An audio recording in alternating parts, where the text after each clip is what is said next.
Bonjour, moi je m'appelle Lucie, je travaille avec Boone depuis 6 ans et je m'occupe de la communication et de toute la partie contenu inbound marketing. Bonjour, moi c'est Jean-Florian ou JF. Je m'occupe de la partie RH et recrutement chez Boot Manager depuis un peu plus de 18 mois. Moi c'est Thomas ou Panda, essentiellement Panda d'ailleurs. Chez Boon, j'ai lancé le projet Boon Radio et je m'occupe aussi de l'intégration des nouveaux tech essentiellement et de l'onboarding aussi des nouveaux en général. Boot Manager aujourd'hui c'est 70 personnes qui sont en 100% remote depuis la France principalement. On est en full remote depuis 2009, donc depuis la création, il n'y a jamais eu de bureau. Et aujourd'hui, si on parle un peu de Boon en chiffres, c'est 1300 clients, 70 000 utilisateurs et surtout une progression de 30 à 70 personnes en l'espace de 18 mois pour conquérir les marchés européens et internationaux. L'onboarding il commence dès la signature du contrat. Et l'idée, c'est de répondre à la promesse qu'on a faite pendant le processus de recrutement, que l'image qui a été évoquée pendant ces différents échanges soit respectée. Et le challenge que l'on a, c'est d'avoir structuré un onboarding qui permette d'accueillir dans les meilleures conditions l'ensemble des équipes.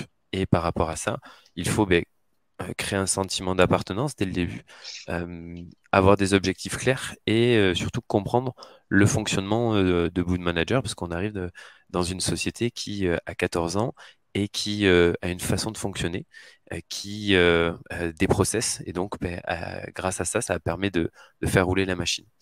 Et pour mieux intégrer, plus exactement, on a mis en place avec Panda, avec Lucie et d'autres personnes qui ne sont pas ici présentes, un onboarding pour que tout le monde se sente bien et à l'aise dès son arrivée. Donc généralement, moi, dès qu'il y a la signature du contrat, je vais annoncer à l'ensemble des équipes, on est sur Slack, je, je parle de la nouvelle recrue et je parle un peu de qui elle est, quand est-ce qu'elle démarre, l'équipe qu'elle intègre, et également une partie de sa vie aussi sur lui ou elle. Et enfin, on a la partie parrainage. Ça, je vais laisser mon cher Panda prendre le relais, qui va expliquer le rôle du parrain ou de la marraine, ce qui n'est pas. On s'est rendu compte, donc moi ça fait quand même 5 ans que je suis chez Boond et on s'est rendu compte qu'on a une forte culture d'entreprise et que pour les nouveaux c'est pas forcément facile de la comprendre et de s'y intégrer. Du coup j'ai proposé, ce qui a été accepté, de mettre en place le parrainage. Alors le parrainage c'est quoi? Ça va être quelqu'un qui va t'accompagner à ton arrivée chez Boond, quelqu'un qui sera pas dans ton équipe, qui sera d'une autre équipe justement, comme ça on continue de créer du lien inter-équipe et qui va t'accompagner dans les différents calls, t'expliquer un peu comment ça fonctionne, t'accompagner à ton arrivée, être près de toi un petit peu au séminaire aussi pour que ça se passe bien. Ça sera un petit peu ton parrain de culture Boond.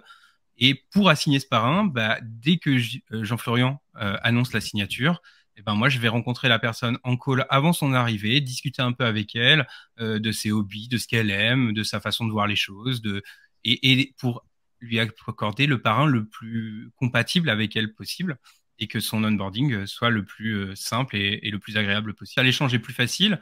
Après, je donne toutes les infos au parrain. Le parrain la contacte aussi un peu avant son arrivée. Ils prennent un café virtuel ensemble, ils discutent un peu. Et l'arrivée, au moins, on a une tête un peu connue, quelqu'un qui va pas être ni un chef, ni même quelqu'un de ton service. Donc vraiment, quelqu'un qui est là pour t'aider à ce que ça se passe bien. Je pense qu'un onboarding réussi, ça implique tout un tas de la société. Je pense pas qu'on puisse intégrer, accueillir quelqu'un en remote ou non, si on c'est juste l'affaire d'une personne ou juste du DRH. Je pense que pour que la personne elle soit intégrée, il faut au contraire que ça repose sur tout un tas de services. Et effectivement, ça va partir ne serait-ce que de l'aspect administratif pour être sûr que la personne ait bien son équipement, ses contrats. Quel est son parrain, quel est un mentor, quel est déjà un rapport avec son manager, une vision sur son agenda. Nous, on va lui remettre également une bible de la culture d'entreprise avec tout ce qu'elle doit savoir, toutes les infos, en tout cas avant de venir pour la rassurer. On se dit que parfois trop d'infos c'est mieux que pas assez. On est des grands communicants et on va justement s'appuyer sur toutes les forces qu'on a dans les différents services pour que la personne elle se sente la plus accueillie, la mieux accueillie possible. La culture d'entreprise, c'est tous les services de cette société. La culture d'entreprise, c'est autant les techs que les commerciaux, que les RH. Et en fait, la force qu'on a, Lucie, moi et Jeff, quand on met tout ça en place, c'est qu'on vient de partout. Et que du coup, on intègre pleinement cette culture d'entreprise. C'est plus facile de la redonner à un nouvel arrivant la plus conforme possible. C'est un vrai travail d'équipe, surtout. Je pense que tout ce que tu disais, pour moi, c'est une erreur de confier ça que à la partie RH. C'est tout le monde qui participe, parce que effectivement, il y a aujourd'hui avec nous, il y a Lucie et il y a Panda, mais il y a d'autres personnes également qui participent activement, que ça soit Caro, que ça soit les team leaders, parce qu'ils vont co-construire les objectifs, ils vont aussi donner un mentor. On en a parlé avec Lucie. Le mentoring, c'est quelqu'un, donc c'est un rôle différent du parrain, et c'est quelqu'un qui va accompagner techniquement la personne. Donc elle fait le même métier qu'elle, mais qui est là depuis quelques temps, quelques années, et va l'accompagner techniquement dans sa montée en compétences. En plus du rôle de Panda, qui également participe à cette montée en compétences techniques. Alors, à la base, la radio, c'est parti d'un constat, une discussion en séminaire, un peu tard, où on se disait, il se passe de plus en plus de choses sur Slack, on grossit et on commence à louper des infos. Et comme j'ai fait 7 ans de radio avant, je me suis dit, bah, pourquoi pas faire un flash info. Du coup, je suis parti en mode, je vais faire mon premier petit flash info. Je l'ai envoyé à Lucie pour dire, bah tiens, qu'est-ce que t'en penses? C'est rigolo, j'ose pas le publier. Et Lucie m'a pas laissé le choix, on l'a publié. C'était il y a 101 semaines, puisqu'on est rendu à la 102e semaine de flash info. On fait ça toutes les semaines le mercredi, et ça permet de communiquer aux équipes. Alors, on parle très très peu de métier, on parle très très peu pro. On va donner un petit peu peut-être des nouveaux clients et tout, mais vraiment très rapidement. Par contre, on parle beaucoup d'humains, on parle beaucoup des gens. On va parler un peu de ce qu'ils ont partagé sur Slack, de leur vie. Et ben, on va les rappeler à la radio. Comme ça, tout le monde est au courant. Ça permet à eux de partager. Ça permet à eux d'aller revoir l'info qu'ils ont loupé. Et ça permet de garder cette culture d'entreprise. Ça a été excessivement apprécié par les gens chez Boon qui nous ont encouragés à le faire. Alors, j'ai lancé ce projet de moi, mais je suis pas tout seul sur ce projet. On est plusieurs. Il y a Lucie, il y a Eva, il y a Kylian, et il y a bientôt une nouvelle personne. Et du coup, on grossit un petit peu. Au début, il y avait que ce flash info qui était toutes les semaines. Mais en discutant avec Lucie, parce que Lucie, elle me suit un peu dans tous mes délires, et c'est ça qui est aussi appréciable, c'est que on s'est dit, bah, c'est bien, là, on communique, mais ça serait bien aussi de présenter les gens, parce qu'on a plein de personnalités incroyables chez Boond, qui ont des passions, qui font plein de choses. Et du coup, on est parti sur un podcast qui s'appelle La Boon Family, qui lui est un podcast public, et où on va parler de la personne, on va parler de son métier, comment ça se passe et tout. Donc, c'est très écouté par nos futurs recrues. Quand on parle d'onboarding, très souvent, ils ont écouté des Boon Family de gens qui font le même métier qu'eux. Mais on va aussi parler beaucoup du perso. Qu'est-ce qui fait qu'ils sont arrivés ici, chez Boon, comment ça s'est passé, qu'est-ce qu'ils aiment dans la vie, quelles sont leurs passions et tout. Et ça permet vraiment d'avoir un épisode podcasté qui va présenter les Boonders comme ils sont dans la vie et présenter leur métier aussi. Et c'est ultra agréable pour moi. J'adore faire ce podcast. Je crois que les gens qui viennent avec moi adorent aussi le faire et c'est écouté, même très écouté en dehors, puisque nos meilleurs épisodes atteignent les 600 ou 700 écoutes, donc on est très content. Donc c'est le deuxième produit qu'on a lancé avec la Boon Radio. Et le troisième produit qu'on a lancé un peu plus récemment, c'est des petites vidéos humoristiques sur nos séminaires qui nous permettent d'avoir des souvenirs de nos séminaires où on va récupérer toutes les vidéos des gens, toutes leurs photos du séminaire, et puis en parodiant un peu une émission télé ou en faisant un petit truc un peu sympa, on va dérouler un peu le fil conducteur de ce séminaire et en garder un petit souvenir qui lui aussi participe à garder cette culture d'entreprise. La Boon Radio, finalement, elle est très, très fidèle à ce qu'est notre culture d'entreprise, c'est-à-dire qu'il y a beaucoup de choses qui sont très pro, très efficaces, et il y a aussi beaucoup de choses qui sont absolument très drôles, parce que voilà, on est des gens qui aiment beaucoup rigoler, on fait beaucoup de fausses pubs, on fait beaucoup de parodies, donc tout ça, ça fait partie de notre quotidien, donc on le retrouve dans ces interventions, que ce soit audio ou vidéo, et puis on retrouve également tout ce qui fait les talents de Boon Manager, parce qu'il se trouve qu'on a la chance de travailler avec des personnalités qui sont très très talentueuses, donc ben on le voit par exemple Thomas dans son talent d'animation, mais on a aussi des chanteurs, des musiciens, on a des des brasseurs de bière, on a tout un tas on a des sportifs incroyables. Et donc, toutes ces choses-là, tous ces petits ingrédients-là, on va les retrouver également, mais parce que ça fait partie de notre quotidien. Donc, en fait, nous, notre job, c'est que ce qui se passe à l'intérieur soit vu, alors en interne et en externe parfois, mais surtout en interne. Et c'est ça aussi, garder le lien et informer sur le fameux lien qui se passe au quotidien entre nous. On nous félicite souvent pour le projet Boon Radio, pour la culture, pour ce qu'il apporte et tout. Mais je crois qu'il faudrait avoir aussi une pensée pour, j'allais dire, nos frères Lambert, donc nos patrons. Ils nous ont laissé l'opportunité, la chance, le temps de mettre ça en place et d'exprimer un peu cette créativité et la confiance aussi, à dire, ouais, c'est cool, allez-y, c'est génial, lancez-vous, faites-le. Et sans aucune vraie contrainte, sans aucun jugement, sans nous dire attention, faut pas que ça dépasse tant. Non, rien du tout. Juste amusez-vous, allez-y.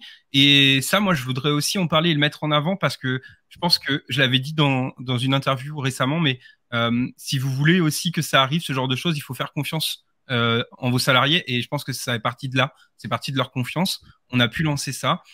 Et je voudrais aussi préciser une toute petite chose. J'ai oublié de parler d'un format qui est sorti il y a très peu de temps, qui est le tout nouveau format qui s'appelle Boon d'après le boulot, qui est une interview de Kylian. Donc là, j'ai laissé un peu le micro à Kylian qui a lancé son propre podcast et qui permet des Boonders en dehors totalement du boulot. Qu'est-ce qu'ils font? Parce qu'on a eu Estelle qui a participé au raid Amazon et on a, comme disait Lucie, quelqu'un qui a une brasserie et tout. Et on va parler un petit peu vraiment des gens, de l'humain avant tout, des gens qui travaillent chez nous. Je pense que l'idée, ce qui a marché chez nous, c'est que c'est venu entre guillemets, du bas vers le haut. C'est-à-dire que c'est des gens qui sont venus avec des idées, des envies. Et donc, la direction nous a suivis, nous a fait confiance et nous a dit, allez-y.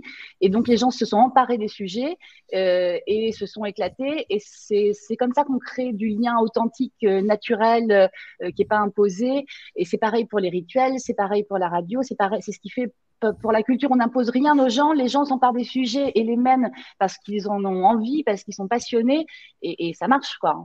C'est tout naturellement. Ce qui est important, c'est laisser la créativité. Je pense que ce que disait Lucie ou Panda, si on laisse pas la créativité s'exprimer, ça marche pas. Les idées, je pense au Boon Award de Lucie, que l'on fait une fois par an. C'était une idée voilà, qui arrivait en séminaire et de tête c'était Balou qui avait eu cette idée et qui a voulu s'investir dessus. Balou aujourd'hui c'est le team leader de l'équipe Feature et les idées viennent de tout le monde. C'est ça qu'il faut retenir et qui est important. Et je pense que si on laisse la créativité, il y a toujours des idées qui émergent. Certaines sont gardées, d'autres non. Mais en tout cas, on essaye et on voit si ça marche. C'est surtout ça, je pense aussi, pour rebondir sur le fait que est-ce que tous les rituels que dans nous, par exemple, Boon Manager, on peut avoir, ça marchera ailleurs? Peut-être pas. Mais par contre, il faut laisser s'exprimer chacun pour que chacun trouve ses rituels et fait que ça va marcher dans sa structure. Faut pas grand-chose. En vrai, moi, j'utilise un logiciel qui s'appelle Audacity, qui en plus est un logiciel gratuit. J'enregistre mon podcast. Alors, on s'améliore. Hein. J'ai commencé à faire des jingles et tout. Et au final, on le diffuse pour l'instant au format web directement sur le Slack. C'est-à-dire qu'il n'y a pas une diffusion continue en mode radio, web radio. Aujourd'hui, on le fait pas. C'est un format où je me suis beaucoup renseigné, mais bon, pour l'instant, on n'est pas encore ici. Pour l'instant, on a juste voilà, j'enregistre le mardi, en fait, Lucie me rédige un petit peu le texte de tout ce qui s'est passé dans la semaine. Et le mercredi matin, je me lève un peu plus tôt que d'habitude et je prends mon micro, je prends mon logiciel, j'enregistre et à 8 heures, je le diffuse sur les canaux de la société. C'est attendu.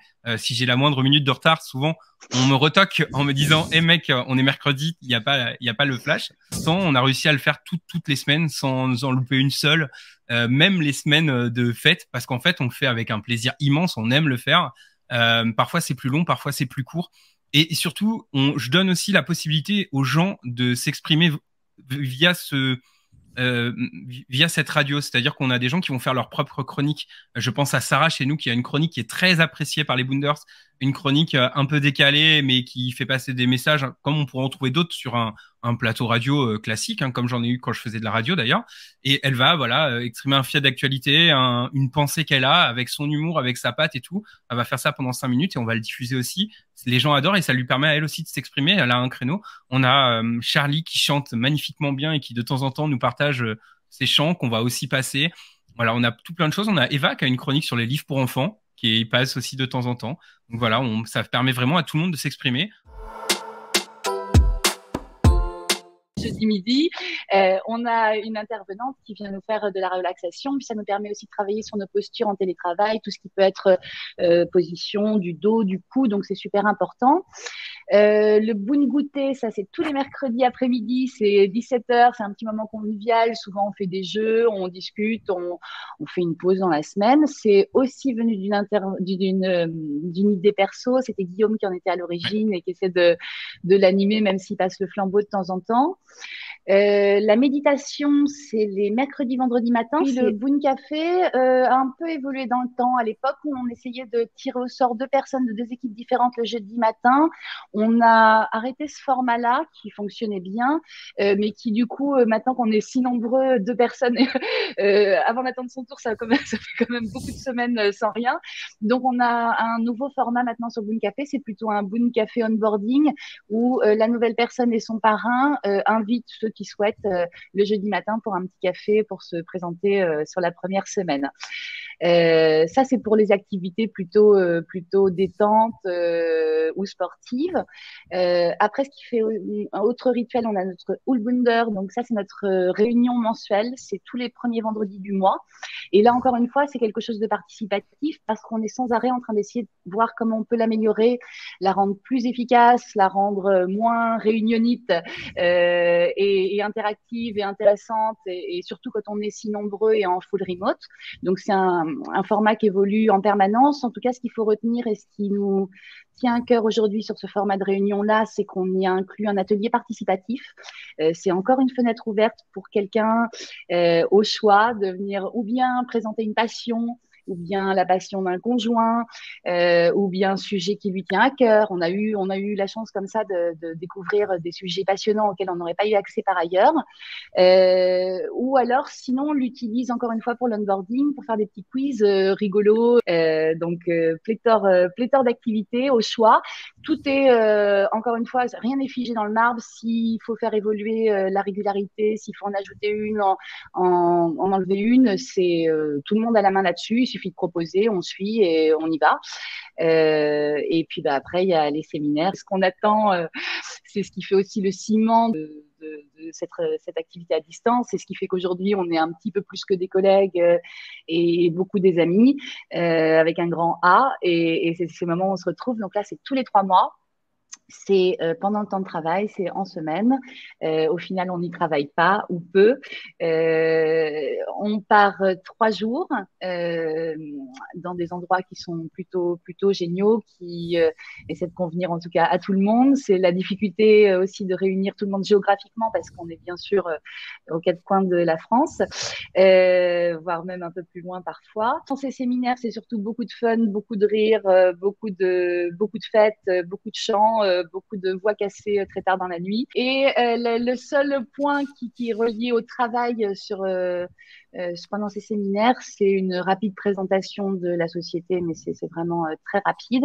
Et encore une fois, ce principe d'atelier participatif pour essayer d'améliorer nos process et notre fonctionnement en télétravail. Donc pendant chaque séminaire, un créneau est réservé où on se met tous ensemble autour d'une table. La direction nous propose un sujet d'amélioration en disant, tiens, voilà, comment on peut rendre nos réunions plus efficaces, comment on peut rendre le télétravail plus efficace. Et tous ensemble, on discute et puis on va proposer des solutions qui, encore une fois, sont souvent acceptées derrière par ordre de priorité. Donc, c'est toujours ce même fonctionnement. Et puis, le reste, c'est beaucoup de rire, beaucoup de souvenirs et beaucoup de ciment qui nous permettent de tenir entre 2 visites. Il y a aussi la Bundermap que j'ai oublié de citer, qui fait aussi maintenant complètement partie de notre vie, de la vie de notre société, qui a été développée par Mathias chez nous et qui nous permet de visualiser qui et où. Donc, on en parle souvent dans la bonne radio, mais de dire, tiens, cette semaine, les gens de Toulouse se sont vus pour un déjeuner. Tiens, cette semaine, il y a eu un apéro du côté de Dijon. Mais tiens, cette semaine, Gigi est en Italie voir Sabrina. Mais c'est la réalité, ça permet de nous repérer et de nous voir pour de vrai. Parce qu'on aime bien aussi se voir pour de vrai, et tout autant qu'on aime travailler à distance. On n'oblige à rien. Les rituels ne sont pas obligatoires, hormis la All Boonders, où là, l'ensemble des équipes se rejoint. Mais pour le reste, que ça soit le yoga, la méditation, le fitness, rien n'est obligatoire du coup. Quand la personne veut venir, elle vient. Il n'y a aucun souci par rapport à ça. Et on est toujours un certain nombre, ça dépend des activités, mais on est toujours entre 5 et une dizaine de personnes. Donc ça vit toujours et il y a des semaines, oui, on va peut-être se retrouver à 2, d'autres on va être à 15. Ça va varier, il y a pas de règle par rapport à ce sujet-là. Ce qu'on veut pas, c'est imposer. C'est surtout, voilà, on a des idées, on les partage et si on apprécie, ben, on y va. Moi, ce que j'essaie de voir avec les nouvelles recrues, c'est qu'elles essaient de participer au moins une fois à toutes les activités, et puis après qu'elles choisissent finalement ce qu'elles préfèrent et ce qui résonne en elles. C'est surtout ça. Qu'est-ce qui fait la différence chez Boond? C'est que le mot bienveillance aujourd'hui, il est galvanisé et utilisé à toutes les sauces. Chez Boond Manager, en fait, il vient de la part, ça commence de la part des trois frères. Les trois frères sont hyper différents l'un et l'autre, mais ils ont un socle commun sur cette valeur-là et qui transmettent à l'ensemble des équipes. Et surtout, c'est cette confiance. C'est-à-dire moi j'en discutais avec Sandra, qui est Customer Success chez nous, et qui vient d'arriver dans les équipes. Elle me dit, mais tout le monde, en fait, fait ressentir le fait que on t'attendait. La personne, elle est pas, enfin, c'est pas un numéro chez nous. C'est exactement. La personne, elle est pleinement intégrée. Et surtout, on a envie de vite la mettre à l'aise dessus. Moi, j'ai un souvenir que j'avais. On parle d'onboarding encore une fois. Je partage à chaque fois le lien LinkedIn de la nouvelle personne. Et naturellement, les Boonders vont aller voir cette personne pour l'accueillir, alors qu'elle arrive peut-être dans 3 mois parce qu'elle a un préavis. Et je pense que ça, côté candidat, ça rassure. Se dire, ben, j'arrive et dans 3 mois, je suis pas laissé pour compte. Non, on est là dès le lendemain de la signature. Et je pense que c'est ça aussi qui va faire la différence, c'est la proximité. Et quand on parle d'amitié, eh bien oui, aujourd'hui, oui, c'est une bande de potes qui travaillent ensemble, qui sait faire la différence entre les deux. Il y a des moments pour faire la fête et il y a des moments pour travailler. Et effectivement, ben, aujourd'hui, en tout cas chez Boond, on le ressent. Et on parle de famille, ben oui, moi je me sens en tout cas en famille. Si on est là les uns pour les autres, on est là quand ça va, mais on est là aussi quand ça va pas. Et nous, on a l'habitude de travailler à distance, c'est-à-dire qu'il y a certains signaux faibles qu'on est capable d'entendre même à l'écrit, même en Slack, sur Slack, même dans un silence, c'est-à-dire quelqu'un qui va pas réagir à une blague de la même façon que d'habitude. On va se dire tiens, il y a un souci. On est capable, on a l'habitude de tout ça. Et puis, on est là aussi pour les bons moments. Ce week-end, on fête l'anniversaire de l'un d'entre nous, et donc il y en a pas mal qui ont fait le voyage, même si c'est pas leur région. Et le week-end prochain, on a quelqu'un qui se marie, donc on refait un autre voyage pour être là aussi parce qu'on sera là aussi, parce que c'est ça les amis aussi, et qu'à force, on a vécu des choses tellement incroyables tous ensemble que je pense qu'on sera amis aussi longtemps qu'on sera là. Mais les nouveaux rentrent vite dans cette amitié. C'est ça qui est assez fou. Alors, je sais pas si c'est l'onboarding, je sais pas si c'est le recrutement, parce que le recrutement, on peut le dire quand même, il y a une part humaine qui est très forte dedans. Mais les nouveaux sont très, très vite dans ce côté, sur ce côté-là. Et ils ressentent très, très vite ce côté ami. Il y en a qui s'intègrent extrêmement vite là-dedans. Quand on dit qu'on est la famille Boond Manager, enfin, en tout cas, pour certains d'entre nous, moi, je le dis dans tous mes podcasts, on est une famille. Et dans tous les podcasts, à chaque fois que je dis à un ancien Boonders, qu'est-ce que tu conseillerais à un nouveau qui arrive chez nous?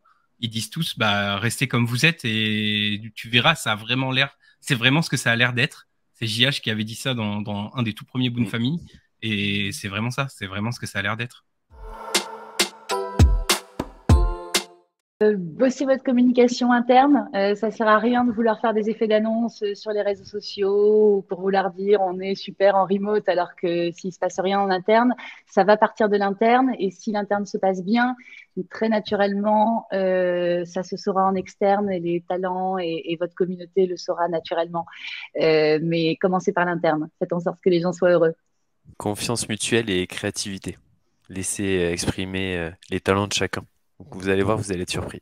C'est bien, j'arrive après les autres, donc ils m'ont volé toutes mes idées. Non, pas. Moi, ce que je pense surtout, c'est que une culture d'entreprise, ça s'impose pas. C'est en fait vos salariés qui la créent, qui la font, qui l'incarnent. Chez Boons, je pense que c'est ce qui s'est passé. On a commencé, on n'était pas très nombreux et on a incarné ça, on a mis ça et au final, ça s'est fait naturellement, ça s'est fait tout seul et après, on l'a juste entretenu avec de la communication interne et en faisant confiance. Évidemment, il faut laisser la confiance, laisser aux gens le pouvoir de s'exprimer. Mais en vrai, la culture d'entreprise, bah, c'est tout simplement les membres de cette entreprise qui la composent et qui la font et je pense que c'est le plus important.